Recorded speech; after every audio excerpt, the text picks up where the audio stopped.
So with less than 12 days remaining until America reaches its $14.3 trillion debt ceiling, there are conflicting reports tonight that a deal to avoid default could soon be announced. Now, this as Democratic leaders were summoned to the White House this evening for yet another round of meetings. Now, the rumors of a deal began swirling this afternoon when the New York Times reported that the president and the Speaker of the House, John Boehner, were nearing an agreement. However, both sides are denying that report. Now, Speaker Boehner told Rush Limbaugh that there is absolutely no deal, and the administration went into damage control when a number of Democrats expressed surprise and outrage over the alleged developments. Now, here's how Jay Carney began today's press briefing. The breaking news report that you all have probably received is incorrect. There is no deal. We are not close to a deal. We are, obviously, the president is in discussions with all the leaders of Congress, as well as other members, and exploring the possibility of getting the biggest deal possible, which is a position he has held for a long time now, as you know. Now, what remains unclear is that if an agreement is ultimately secured, will Republicans be on board? Now, at the moment, the only solution to this crisis that has been passed in the House is the GOP's cut, cap, and balance plan. Now, Senator Jim DeMint discussed the measure earlier today. The Democrats can control the floor. They can control the debate, add amendments as they will. We want that debate. We want Americans to see what we're for and what they're for. No more empty rhetoric. We have a bill. We have a solution. It's the only one that can be passed before the August 2nd deadline. Now, hours after that statement, Harry Reid finally blinked and announced that a vote on the measure will go down tomorrow morning in the U.S. Senate. However, it is expected the Democrats, hungry for tax hikes, will likely defeat the bill. So where does this leave us, and is it possible that Republicans would back a potential deal between the president and the Speaker? Joining me now with some answers, the House Majority Whip, California Congressman Kevin McCarthy. How are you, sir? I'm doing well, Sean. How are you? All right. Well, first of all, interesting things happen. Democrats summoned to the White House. They're, according to the Washington Post, they're reacting negatively to these reports that the tax hikes, quote, won't be immediate. Apparently, so there's got to be something going on here. And Speaker Boehner has called a 9 a.m. meeting with the House GOP conference tomorrow. So something seems to be going on. Yeah, but watch what you read here. The meeting that we're having tomorrow in the conference is already a scheduled meeting that we always have during this time before we depart, is to keep everybody up to date of where we are, where we're going on. If you want the update, the president still wants tax increases. If you want to know what happened in Congress so far, the president has never produced a plan. The Democrats in the Senate have never produced a plan, but a bipartisan plan, because Democrats voted for the cut, cap, and balance, came out of the House. So I don't understand why the Senate can't be able to pass that, and what other plan is out there while you're waiting to get this done in a short amount of time? No, the House has done its job. I think it's very clear and very obvious. Why were Republicans voted into power? Why was the 2010 election the biggest midterm election victory in 70 years? Isn't it pretty clear to you?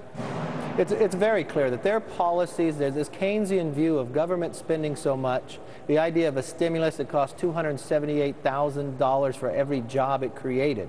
I mean, if you want to compare us, go and look at what happened in Canada. When Canada faced the same problem, and Fred Barnes has an excellent article on this, you know what they did? They cut. And Canada has a less population than just California. They have a stronger job growth than America. They took care of their problem by cutting, and they grew their economy, and their dollar is stronger than the U.S. dollar. All right, and I've been talking a lot about that. It's a great example on my radio program. All right, let me get you very specific here. I was very angry with the U.S. Senate this week because all of a sudden on the day, this historic day, where you guys have a plan that's not only going to deal with the short-term problems we have of interest on the debt and paying Social Security and Medicare and the military and funding the government, not defaulting. Well, you guys, which I don't think is real, but that's a side note.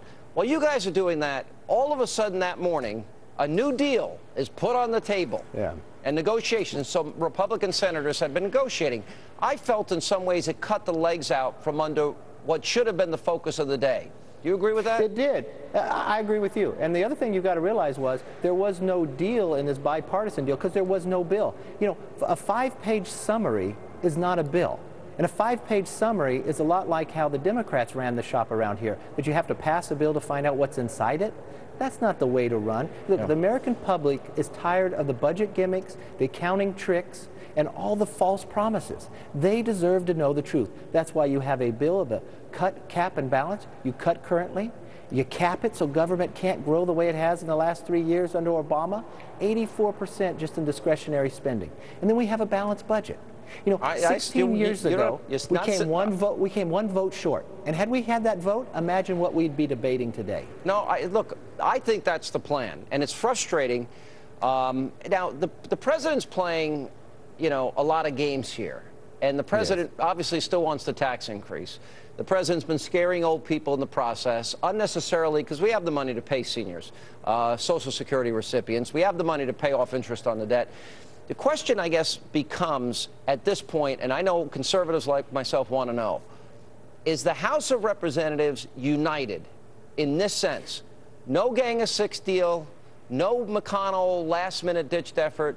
Can you tell us with any degree of certainty that those are non-starters in the House?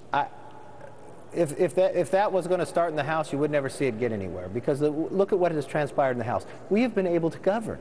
In 4 short months, we actually produced a budget. The Senate has gone 813 days with never producing a budget with trillion-dollar deficits. They're never going to be able to produce anything. The president has led from behind so many times. He's never produced a plan where it even came down to the Congressional Budget Office saying, I cannot score a speech. That is not leadership. So you can't sit back and say, well, what are you going to do if we're the only ones with the plan out there and they don't like it? Then amend it and show us what they do like. All right, and that's why I didn't like Republicans who have now 3 plans.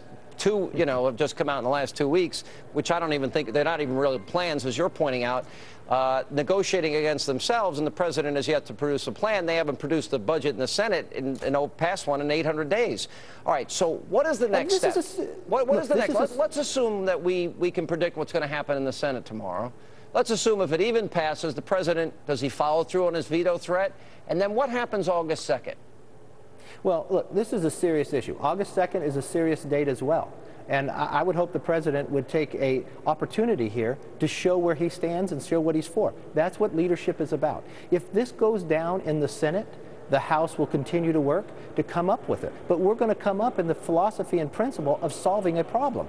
Look, this is like having a great company but being managed terribly. So the shareholders came in and took out some of the board of directors. We don't control the board, but we're trying to change the direction. Many conservatives, including myself, were really unhappy with the 2011 budget deal. We felt in the end we didn't get what we were promised.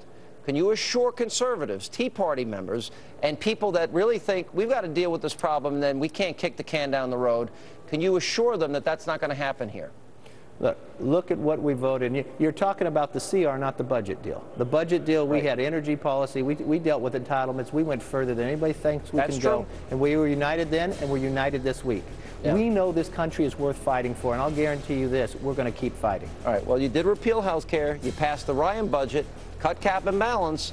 Now, what is the Senate and the president going to offer? It's going to be interesting to watch. I hope you guys hold firm, because I think you are the last line of defense. Congressman, good to see you. Thanks for having me.